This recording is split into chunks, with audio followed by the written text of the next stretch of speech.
Mesdames et messieurs, bonsoir. Voici les titres du journal. 3 communes de la 12e circonscription électorale ont reçu ce week-end la visite du député David Gbangba. Il s'agit de Lalo, Toviklen et Dogbo. C'est une tournée initiée par le parlementaire pour rendre compte aux populations de ces localités sur les lois votées récemment par l'Assemblée nationale. Le point de son périple dans ce journal. Le journalisme sous l'emprise du numérique, c'est le thème central qui a mobilisé les attentions au Bénin ce mardi 3 mai 2022, journée mondiale de la liberté de presse. Les professionnels des médias se sont retrouvés pour réfléchir sur les difficultés qui entravent le développement de la corporation à l'ère du numérique. Nous parlerons également dans ce journal de l'atelier régional pour la validation de la revue des politiques, plans, programmes et directives de gestion des extrêmes climatiques dans le bassin de la Volta. C'est le Bénin qui abrite cette rencontre stratégique. Objectif, intégrer la gestion des inondations, de la sécheresse et de l'appel précoce pour l'adaptation au changement climatique dans le bassin de la Volta. Voilà pour le titre. Mesdames et messieurs, à nouveau, bonsoir. Lalo, Toviklen et Dogbo, ce sont les 3 communes de la 12e circonscription électorale que le député David Gbangba a sillonné le week-end écoulé. Il s'agit d'une tournée consacrée à la reddition de comptes sur les lois votées récemment par le Parlement. Les détails dans ce reportage signé Geoffroy Messon. David Gbangba prend ici son bâton de pèlerin et sillonne la 12e circonscription électorale. Député à l'Assemblée nationale, il a bravé dame pluie à certains endroits et le soleil ardent à d'autres endroits pour aller au contact de ses mandants afin de leur faire le point des nouvelles lois votées à l'hémicycle. C'est un exercice que nous avons l'habitude de faire avec nos mandants, ceux-là qui nous ont fait confiance pour nous donner ce ticket du Parlement béninois. Oui, c'est de leur droit de savoir tout ce qui se fait au niveau de l'Assemblée nationale. C'est pour cela, chaque année, nous organisons cette séance et leur expliquer un certain nombre de lois qui sont votées. Nos parents ici au village sont la plupart analphabètes. Ils ne comprennent pas grand-chose de différentes lois que nous votons, mais devant les faits, ils sont condamnés.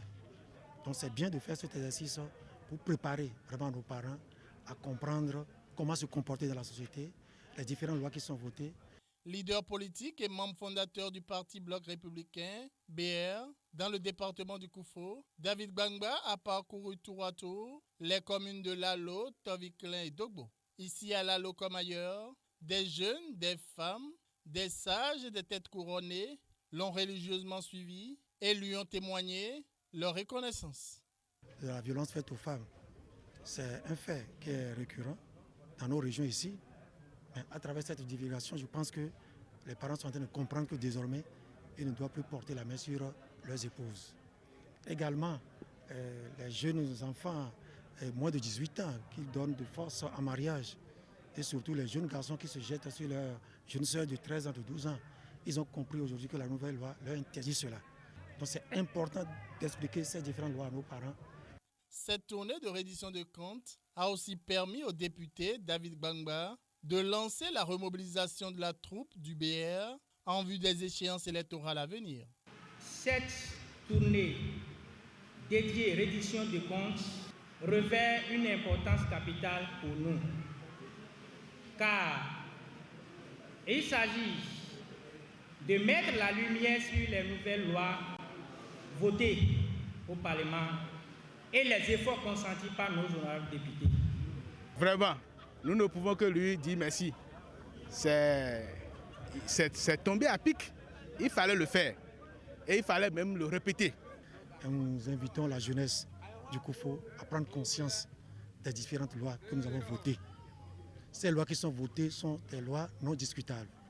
David Gbangba sort de cette tournée reconforté. Sa base reste soudée derrière lui pour les combats à venir.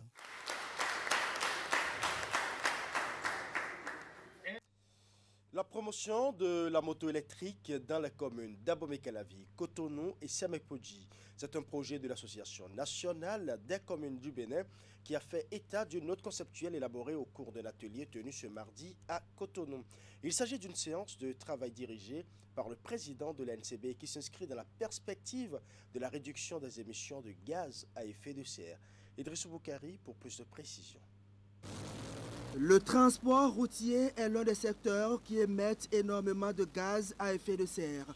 En réponse à ce constat basé sur les résultats de la 3e communication nationale sur les changements climatiques, l'Association nationale des communes du Bénin pose le diagnostic et propose une solution efficace pour réduire l'émission de gaz à effet de serre. C'est à travers le projet de promotion de motos électriques dans la commune d'Abomey-Calavi, Cotonou et Semenpodji. Une note conceptuelle est élaborée à cet effet et le présent atelier qui se tient à Cotonou ce mardi 3 mai vise à valider le document en vue de sa mise en application. Conformément à la note conceptuelle qui vous sera présentée tout à l'heure, le projet vise à contribuer à l'élaboration de la qualité de l'air et à la protection de la santé des populations. De façon spécifique, le projet entend introduire 5000 motocyclettes électriques à 4 temps alimentées à l'énergie solaire photovoltaïque dans les 3 communes surmentionnées. Je vous invite donc à être attentifs aux présentations qui vous seront faites au cours de cet atelier et à contribuer, comme vous savez si bien le faire, à parfaire le document qui en résultera. Étudier et parfaire la note conceptuelle pour une mise en œuvre sans faille, la tâche des participants à cet atelier est bien définie. Au Bénin, la volonté politique est clairement affichée. Le gouvernement du président Patrice Talon joue pleinement sa partition dans l'élan collectif visant à réduire l'émission de gaz à effet de serre et donc lutter efficacement contre les changements climatiques. Dans le budget en cours d'exécution, en effet, l'acquisition des véhicules électriques bénéficie d'une exonération. Outre le gouvernement, les partenaires techniques et financiers, notamment l'Union européenne, soutiennent cette initiative de la fêtière des communes. Donc, le moment est venu d'apporter notre contribution collective à la note conceptuelle et de la finaliser pour une soumission réussie. Je tiens donc à remercier chaleureusement l'ensemble des acteurs impliqués dans la préparation de cette note conceptuelle et je souhaite à tous une réussite sincère dans l'octroi de financement par le Fonds vert pour le climat et la mise en œuvre du projet. Un lot de recueils et de tests sur les changements climatiques a été remis aux maires bénéficiaires du projet. Voici quelques modèles de motos électriques à 4 temps que le projet entend mettre en circulation dans les communes d'Abomey-Calavi, Cotonou et Semenpodji. Hier mardi 3 mai, la communauté internationale a célébré la Journée mondiale de liberté de presse. Au Bénin, cette journée a été consacrée à une séance de réflexion sur les difficultés qui entravent le développement de la corporation. Il s'agit pour les professionnels des médias du Bénin de procéder à la relecture des textes qui régissent les fêtières. Teddy Goudalo. Le numérique est au centre des réflexions à la commémoration de la 31e édition de la Journée mondiale de la liberté de presse au Bénin. En témoigne la thématique retenue à l'occasion qui s'intitule « Le journalisme sous l'emprise du numérique ».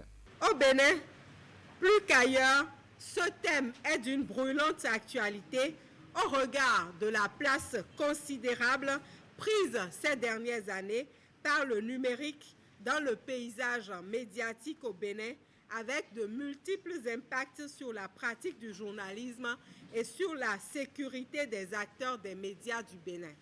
Ce thème met en lumière, selon Zakiat Latondi, présidente de l'Union des professionnels des médias du Bénin, les impacts du numérique sur la liberté d'expression, la sécurité des journalistes et surtout l'accès à l'information.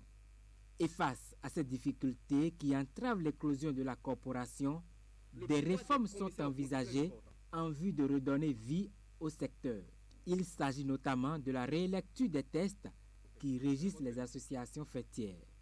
Nous avons retenu, en ce qui concerne le CMPA et l'UPMB, que les membres du bureau directeur soient élus pour un mandat renouvelable une seule fois. Les professionnels des médias désireux d'appartenir à l'UPMB doivent être désormais parrainés par des organes de presse légaux reconnus ou des professionnels de grande notoriété.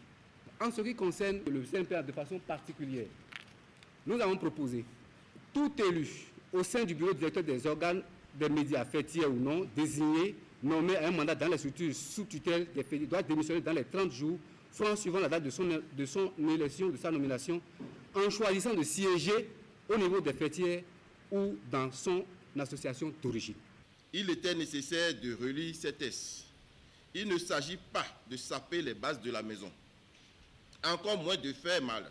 Il s'agit plutôt de faire tout simplement preuve de responsabilité et de courage pour actualiser les 10 tests qui ont un certain âge. Le rapport du comité de relecture qui retrace les propositions de toilettage des 10 tests est ici remis aux responsables du Conseil national du patronat et de la presse et de l'audiovisuel et l'UPMB. Un atelier de validation du contenu du document sera très bientôt organisé et les professionnels des médias espèrent un réel changement de situation dès son entrée en vigueur. Cette rencontre a également permis à certains aînés de la presse d'opiner sur le contenu du rapport présenté. Si pour certains, une avancée est enregistrée dans la relecture des tests, pour d'autres, la position et l'avis de la haute autorité de l'audiovisuel et de la communication devraient être clairement définis dans le processus amorcé. Nous allons suivre un extrait des différents points de vue. Je voudrais souhaiter que le travail minutieux dont le rapport a été ainsi présenté ce matin sera l'ultime recours à nos mots, l'ultime réponse à nos bégaiements qui ne s'estompent pas depuis si longtemps. Il y a eu beaucoup d'efforts qui ont été fournis. Aujourd'hui, il y a un document qui est disponible. C'est la base du travail qui sera fait par la suite. C'est une base d'un travail qui doit être collectif. Il ne s'agira pas de prendre une partie de la presse pour faire un travail contre une partie de la presse. Si nous faisons comme ça, nous allons échouer et nous allons recommencer. Ce qui vient de nous être lu, personnellement, je trouve que c'est un acte courageux, c'est un grand progrès, c'est une grande évolution et c'est à l'actif des fêtières. Ce qui est dit est bon, est bien dit. Le diagnostic semble être fait, la thérapie semble être trouvée. Mais on a écouté tout, mais je n'ai pas écouté la HAC. La HAC, c'est le socle de la liberté de presse au Bénin. Article 24 de la Constitution. La liberté de presse est reconnue et garantie en République du Bénin. Elle est protégée par la haute autorité de la communication dans les conditions fixées par une loi organique. Le seul organe qui peut nous aider aujourd'hui, c'est la haute autorité et c'est une institution de la République. Il y a une réforme qui m'intéresse, c'est celle qui consiste à désigner désormais les professionnels des médias pour aller à la HAC au lieu de passer par les élections, etc.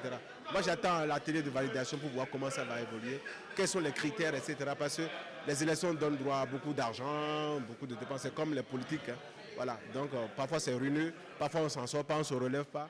Donc, moi, je pense que c'est de nouvelles réformes. Cette initiative s'avère nécessaire. Nous sommes dans un environnement aujourd'hui de la presse qui inquiète assez. Vu comment nous fonctionnons aujourd'hui, nos difficultés, nos pratiques et la manière dont nous fonctionnons aujourd'hui. Donc je crois qu'il était quand même temps de marquer un arrêt, de se regarder en face et d'avancer. Je crois que c'est déjà les prémices d'un renouveau dans le monde médiatique. Nous allons à présent parler de la Fondation des savanes ouest-africaines qui accorde une subvention d'appui aux réserves de biosphère Pendjari et W Bénin.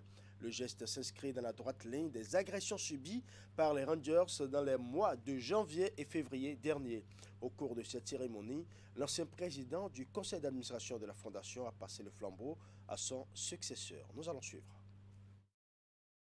La cérémonie officielle de passation des charges pour la 4e mandature de la Fondation des savanes ouest-africaines s'est tenue ici à l'hôtel Godel Tilup, le diplomate de Cotonou, devant une diversité d'invités. Au cours de cette cérémonie, les organisateurs ont également procédé à la signature d'une convention de subvention d'appui exceptionnel aux réserves de biosphère de la Pendjari et du parc W du Bénin. La fonction essentielle de la Fondation des savanes ouest-africaines est de mobiliser des capitaux importants, de les investir sur les marchés financiers afin de générer des revenus réguliers stupéfiée par les événements tragiques de janvier et février 2022, la FSOA s'est-elle rapidement engagée à offrir un soutien significatif et concret pour protéger l'intégrité physique des rangers face au péril des individus armés non identifiés et les prémunir contre les engins explosifs improvisés.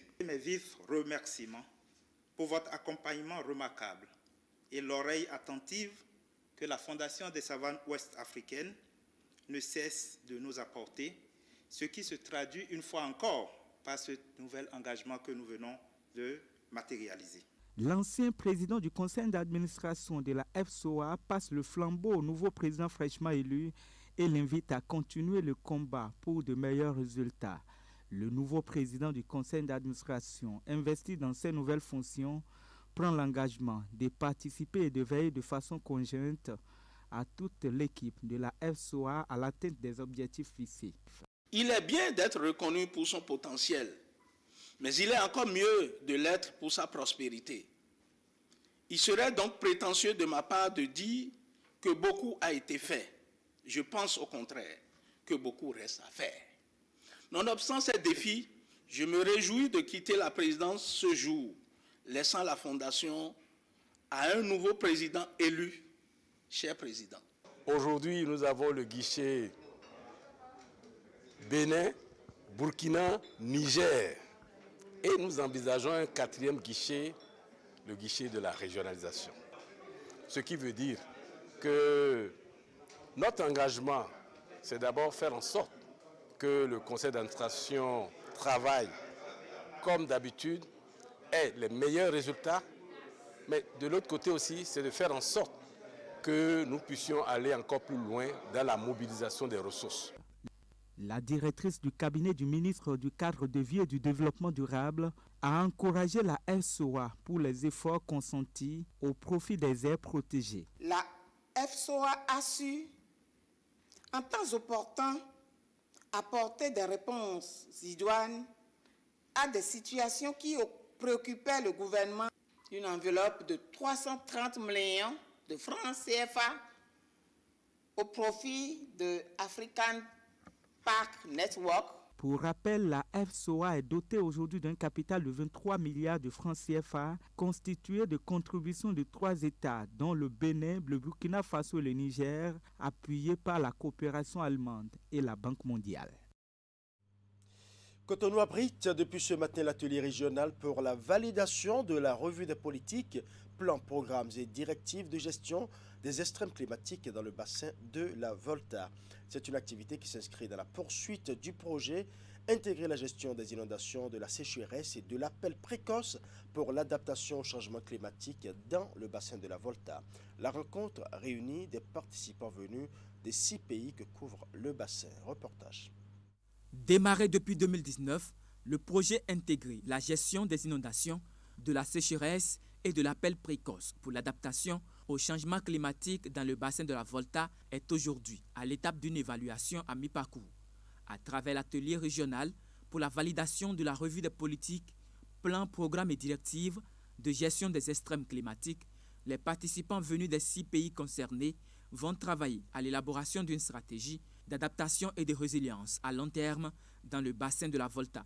L'objectif principal de ce projet est la réduction des risques, des catastrophes et l'adaptation au changement climatique à travers, dans un premier temps, le développement d'approches innovantes, l'utilisation des solutions dites vertes, le développement des approches participatives sensibles au genre. 72 heures de réflexion, d'analyse et de partage d'expériences pour améliorer les conditions de vie des populations rurales vivant le long du bassin de la Volta. Il est attendu de ces assises des recommandations pouvant permettre le développement du projet VFDM, surtout pour répondre efficacement aux séquelles des extrêmes climatiques, dont les inondations et la sécheresse. Ces phénomènes hydroclimatiques extrêmes récurrents, même si nous ne pouvons pas les empêcher de se produire, requièrent notre anticipation concertée afin de nous permettre d'atténuer sensiblement les risques encourus par nos vaillantes populations notamment en zone rurale. À la suite des travaux de validation du rapport de synthèse du projet VFDM, le comité technique consultatif tiendra sur place sa deuxième session. Faut-il le préciser, le projet intègre la gestion des inondations, de la sécheresse et de l'appel précoce pour l'adaptation au changement climatique dans le bassin de la Volta est financé par le Fonds d'adaptation et mis en œuvre par le consortium composé de l'autorité du bassin de la Volta, l'Organisation météorologique mondiale et le Partenariat mondial de l'eau. Ouvrons à présent nos cahiers d'histoire. Nous allons faire un voyage dans le passé pour revivre un pan de l'histoire du Bénin qui continue d'ailleurs d'être enseigné à l'école. Il s'agit du dur combat d'Achukpa, l'un des hauts faits guerriers du roi Béanzin contre les troupes françaises qui avaient signé un traité de protectorat au profit du royaume de Porto Novo. Emma Rodonou nous emmène donc dans la commune d'Avrancourt pour découvrir l'aspect actuel de ce site historique. De hautes herbes et des champs à perte de vue. Ne vous méprenez pas, nous ne sommes pas sur un terrain ordinaire, mais sur un site hautement historique, celui du combat d'Achukpa, qui a opposé le 20 avril 1890 les troupes du roi Béanzin à celles du roi Tofa sous protectorat des troupes françaises. Pour découvrir les contours de ce site, nous nous enfonçons par des sentiers oubliés avec notre guide dans la grande broussaille. Première découverte, cette murette, relique de la base militaire du roi Béanzin à Achukpa, lorsqu'il a décidé de venir capturer et soumettre le roi Tofa. Nous sommes à Achukpa, un arrondissement de la commune d'Avrancourt, où a eu lieu en 1890 la guerre qu'on appelle communément du combat d'Achukpa. Du combat d'Achukpa, ça a eu lieu dans ce village qu'on appelle Vodénou. C'est un village qui était déjà, avant même cette guerre, une douane, Dénou. Dans notre langue, ça veut dire que là où on contrôle les marchandises en partance vers Porto Novo. Ça a servi de beaucoup de couloirs de transmission vers la ville capitale. Mais déjà, ce qui a eu lieu ici, sur là où nous sommes actuellement, c'est cette guerre qui a opposé le roi Béanzin et le roi Tofa. C'est-à-dire les deux frères étaient restés dans la même cour autour du roi Glélé. Plus tard, Béanzin devient roi d'Abomey et Tofa devient roi de Porto Novo. Mais pour des conquêtes et pour des mésententes, le roi Béanzin a décidé de conquérir Porto Novo avec une stratégie aussi particulière. On l'attendait à venir par Ouinta, mais il a pris par derrière en traversant Katagon, Djomon et a installé sa base précisément là où nous sommes. Voilà les murettes qui sont restées, et même après l'écroulement, on voit encore les murettes. Vous allez voir, c'est très épais. Et la stratégie aussi, parce qu'en utilisant les terres de bas, les balles qu'on avait en ce temps-là, paraît-il que les balles ont de difficultés à traverser les terres de bas. Au-delà de cette murette, le site est hérissé de grandes tranchées totalement recouvertes d'herbes, mais encore identifiables après plus d'un siècle. Et ces trous, jadis, faisaient entre 5, 8 et 12 mètres de profondeur et permettaient à ceux qui devaient, aux guerriers et aux Amazones, de circuler avant d'aller attaquer l'ennemi. Donc voilà, c'est l'entrée de ce trou. Voilà la porte de la base. Quand on sort de la base, on rentre dans ce trou. Ça veut dire que l'ennemi n'a pas le temps de savoir d'où viennent les combattants, d'où ils sont partis. Et vous allez voir des traces de ces trous un peu partout. Et malheureusement, avec l'urbanisation un peu vers Porto Novo, il y a une partie de ces trous qu'on ne retrouve plus. Ben, on a conservé une bonne partie pour reconstituer l'histoire. La stratégie de Béanzin, c'était d'aller jusqu'à Porto Novo, prendre Tofa vivant et le traîner dans le trou pour revenir repartir à Abomey avec. Mal de peau, déjà le 19 avril 1890, Tofa a été informé que Béhanzin s'est installé à Achukwa. Ce qui a fait que Tofa, aidé par la troupe française, très tôt le matin, déjà ils sont mis en route de Porto-Novo vers Gbedi pour pouvoir commencer le combat avec la troupe. Donc ça a été un effet de surprise. Mais dites-vous, pour ce que l'histoire nous raconte, ça n'a pas été surtout facile. Parce que la troupe de Béhanzin, avec 3000 guerriers et environ 1000 Amazones, ont livré une guerre sans merci. Le site du combat d'Achukwa, c'est aussi la rivière Noire par laquelle le roi Béhanzin regagnait les lieux et une portion de terre qu'il a maudite. Cette rivière, c'est la rivière par laquelle le roi est venu à Achukwa. Le roi Béhanzin est venu à Achukwa. Cette rivière qui est un bras de la rivière Noire qui ceinture la commune d'Avrankou sur 46 km.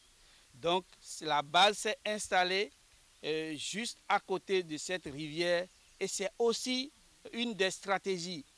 Quand il y a des difficultés, on peut rejoindre rapidement la zone marécageuse, l'eau, et l'ennemi aura de difficultés à attraper les guerriers. Parce que le roi Béhanzin a eu comme information que plusieurs de ces guerriers et de ces Amazones ont été matés par la troupe du roi Tofa avec l'appui des Français, ne voulant plus continuer la guerre parce que c'est devenu plus sanglante cette guerre. Béhanzin est sorti de la base, a réuni le reste de la troupe, a tendu sa main vers ici pour dire « Je me sens trahi sur cette terre. Pour cette portion, rien d'arbre ne poussera ici. » Cette parole qui est restée une force est toujours d'actualité parce que vous n'allez pas voir de grands arbres sur l'espace là où nous appelons aujourd'hui l'espace maudit par le roi Béhanzin. Malgré les bonnes intentions des gouvernements successifs, le site du combat d'Achukwa n'a encore connu aucune valorisation. Les herbes ont colonisé les lieux, les reliques disparaissent, des pans du site sont morcelés et vendus, et il faut parer au plus pressé. Quelqu'un qui oublie son histoire est un esclave qui est en devenir. Et ce qu'on peut faire aujourd'hui, tout ce qu'il y a comme site et patrimoine au niveau de notre pays, nous devons les revaloriser. Et c'est déjà heureux que 26 de nos trésors sont revenus. Le reste aujourd'hui, ce que nous avons, ce qui est parti d'Achukwa, ce qui est ailleurs, nous pouvons les reconstituer quelque part pour la valorisation du territoire et pour le développement touristique. En attendant de véritables actions de valorisation de ce site, seul ce monument à l'entrée de l'arrondissement d'Achukwa rappelle que nous sommes dans la cité où le roi Béhanzin a livré l'une de ses farouches batailles contre l'envahisseur français. Le site du combat d'Achukwa lui-même attend d'être valorisé pour que cette partie importante de l'histoire du Bénin ne soit escamotée. C'est sur cette belle leçon d'histoire que nous allons refermer ce journal. Merci pour votre aimable attention. Bonne soirée à chacun et à tous.